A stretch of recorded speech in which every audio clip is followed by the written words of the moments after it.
वक्फ कानून को लेकर सुप्रीम कोर्ट में चल रही सुनवाई पर कोर्ट का अंतरिम फैसला आया है। हालांकि कानून पर रोक नहीं लगी है, लेकिन कुछ चीज़ों पर कोर्ट ने रोक ज़रूर लगाई है। हमारे साथ बातचीत के लिए समाजवादी पार्टी के वरिष्ठ नेता और सांसद राजीव राय जी हैं। सर, जो ये फैसला आया है, आप लोग जिसकी मांग लगातार कर रहे थे, उसमें से कुछ चीज़ों पर तो रोक लगाई, उसको किस तरीके से देखते हैं? देखिए, ये माइनॉरिटी कम्युनिटी के लोग मांग कर रहे थे। समाजवादी पार्टी को जब लगता है कि संविधान के खिलाफ, कानून के खिलाफ, सामाजिक समरसता के खिलाफ कोई कदम उठाया जा रहा है सरकार द्वारा, तो हम विरोध करते हैं, उनके साथ खड़े होते हैं जो पीड़ित पक्ष होते हैं। अब प्रेमा फैसाई तो सुप्रीम कोर्ट ने उन बातों को मान लिया है जिन बातों पर सबसे ज़्यादा आपत्ति थी। मुझे उम्मीद है और सबको भरोसा रखना चाहिए सुप्रीम कोर्ट में कि जब अंतिम वर्डिक्ट आएगा तो सबके साथ न्याय होगा। मांग तो ये भी की जा रही थी कि पूरा कानून ही जो है उसको खारिज कर दें, लेकिन उस पर कोर्ट ने रोक नहीं लगा। दूसरा पक्ष है कि मांग तो ये भी सरकार कर रही थी कि इसको एंटरटेन ही न किया जाए।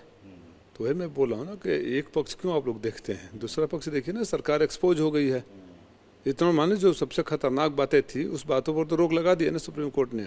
और ये इंटरिम ऑर्डर है, फाइनल वर्डिक्ट अभी आना है, तो फाइनल वर्डिक्ट तक सबको इंतजार करना चाहिए, किसी कंक्लूजन पर नहीं जंप करना चाहिए।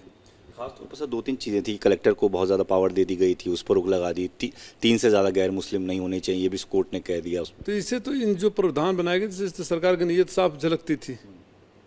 सरकार जो संविधान में अधिकार दिए गए हैं उसका उल्लंघन था, तो सुप्रीम कोर्ट ने रोक लगाया है इस पर फिलहाल।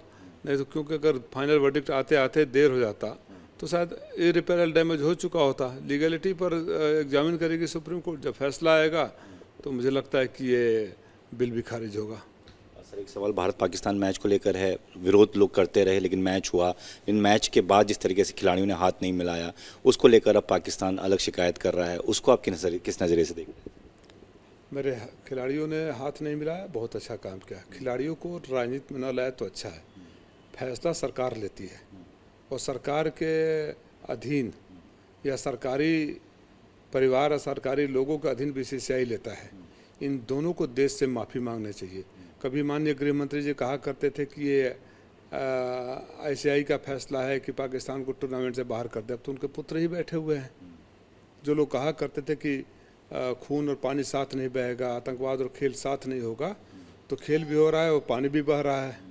इनके दोहरे चरित्र को, इनकी कमज़ोर रीढ़ को और हमेशा झुकने की आदत को एक्सपोज हो गए हैं ये लोग। मैं देश की तरफ से उन शहीदों के परिवारों से माफ़ी मांगता हूँ।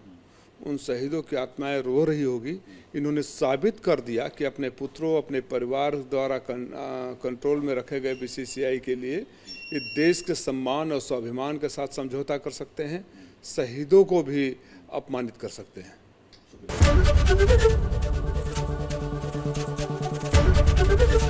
एबीपी गंगा, खबर आपकी, जुबान आपकी।